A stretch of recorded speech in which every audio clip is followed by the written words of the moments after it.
Yo guys, kita bersua kembali di video kali ini. Pada video sebelumnya kita telah membahas mengenai penjelajahan Portugis hingga ke Nusantara. Nah, pada video kali ini kita bahas mengenai negara tetangga dari Portugis, yaitu Spanyol. Banyak yang beranggapan Spanyol di Indonesia tidak menjajah, tapi hanya berdagang. Tapi apa iya ya? Oke, kami akan bahas kiprah Spanyol di Nusantara. Tapi sebelum lanjut ke pembahasan, boleh dong subscribe channel ini dulu. Lalu nyalakan lonceng notifikasinya supaya kami terus semangat memberikan informasi sejarah pada kalian. Kerajaan Spanyol merupakan salah satu pelopor pelayaran samudra selain Portugis. Tidak seperti Portugis yang mengambil jalur ke arah timur. Pelayaran Spanyol berlayar ke arah barat dengan menyeberang Samudra Atlantik. Nah, mengapa demikian? Ya nggak tahu, tanya yang mau tanya saya. Hal ini dikarenakan dua kerajaan tersebut telah menyepakati perjanjian yang dinamakan Tratado de Tordesillas. Perjanjian ini ditandatangani kedua belah pihak pada 7 Juni 1494 yang disetujui oleh Paus Alexander VI. Perjanjian ini mengatur batas-batas pelayaran antara dua kerajaan tersebut dengan menarik garis demarkasi atau batas pemisah dari kutub utara ke selatan. Kalian bisa lihat ya batas daerah pelayaran dua kerajaan tersebut. Di sisi barat adalah wilayah pelayaran milik Spanyol, dan di timur milik Portugis.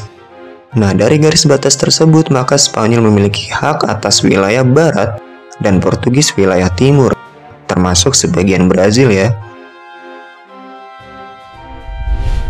Proyek penjelajahan samudera pertama Spanyol dipimpin oleh Christopher Columbus.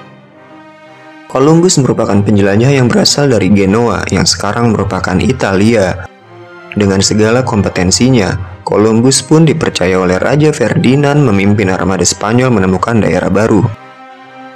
Perjalanan Columbus dimulai pada 3 Agustus 1492. Setelah perjalanan lebih dari 2 bulan menerjang Samudra Atlantik, armada Columbus pun menginjakan kaki di Kepulauan Bahama pada 12 Oktober 1492.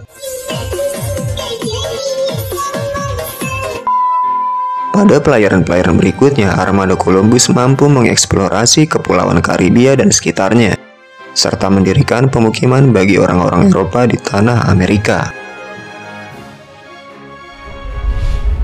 Penjelajahan samudera Spanyol tidak berhenti sampai penemuan benua Amerika saja. Proyek ambisius Spanyol untuk menemukan daerah penghasil rempah dilanjutkan oleh Ferdinand Magellan. Pada 10 Agustus 1519, armada Magellan berangkat dari Spanyol ke arah barat, menyeberangi Samudra Atlantik, kemudian menyusuri pantai timur Amerika Latin, dan terus berlayar ke ujung selatan benua Amerika hingga menemukan sebuah selat yang kemudian selat itu dinamai Selat Magellan. Setelah melalui selat tersebut, rombongan Magellan akhirnya sampai di sebuah lautan luas yang tenang. Kemudian Magellan menamai lautan yang sangat luas ini dengan nama Pasifik, yang berarti adalah damai. Nah guys, jika kita bandingkan dengan pelayaran Portugis, bisa kita lihat bahwa armada Spanyol harus mengarungi dua samudra terluas di dunia, yaitu Pasifik dan Atlantik, untuk mencapai dunia timur.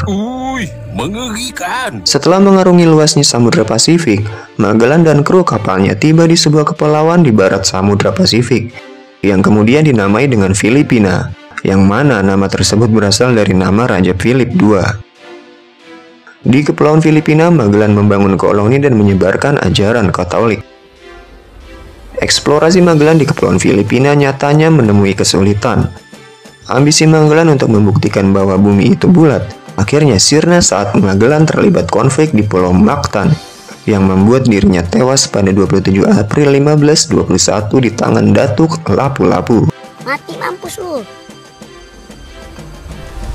Tongkat kepemimpinan pelayaran Spanyol pun kemudian dipegang oleh Juan Sebastian de Elcano. Di bawah komando de Elcano lah, armada laut Spanyol melakukan perjalanan ke Kepulauan Maluku dengan tujuan mencari rempah-rempah yang terkenal. Armada Spanyol tiba di Kepulauan Maluku tepatnya di Pulau Tidore pada 8 November 1521. Rombongan Spanyol ini diterima dengan baik oleh Kesultanan Tidore. Spanyol dan Tidore menjalin kerjasama perdagangan cengkeh. Kemudian Spanyol mendapat hak monopoli dan berhasil mengangkut rempah ke negara asalnya. Rombongan pertama Spanyol ini selain berhasil mendapatkan rempah, juga telah membuktikan bahwa bumi berbentuk bulat, karena mereka telah berhasil mengelilingi bumi dan kembali ke titik awal perjalanan, yaitu tanah Spanyol.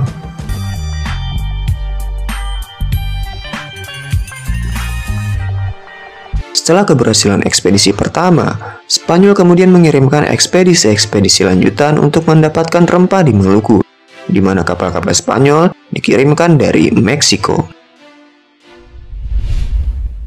Perlu kalian tahu, sebelumnya di Maluku sudah bercokol Portugis yang telah tiba sejak 1512 dan juga telah menjalin kerjasama perdagangan dengan Kesultanan Ternate. Kemudian Spanyol tiba pada 1521, maka di Maluku sudah terbentuk dua aliansi, yaitu Ternate dengan Portugis dan Tidore dengan Spanyol. Wah, mulai panas ini ya. Mengerikan. Eksistensi dua bangsa Eropa yang merupakan penguasa lautan ini ternyata menyebabkan persaingan yang berujung konflik tawuran di Maluku.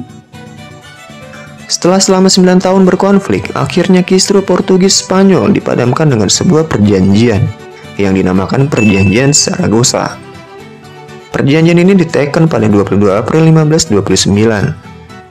Isi perjanjian ini sebenarnya masih sama dengan Perjanjian Tordesillas, yaitu membagi dunia menjadi dua. Namun perjanjian ini membagi lebih rinci seputar pembagian wilayah Filipina dan Maluku.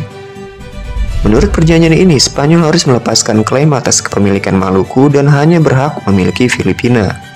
Wah, menang banyak ya Portugis.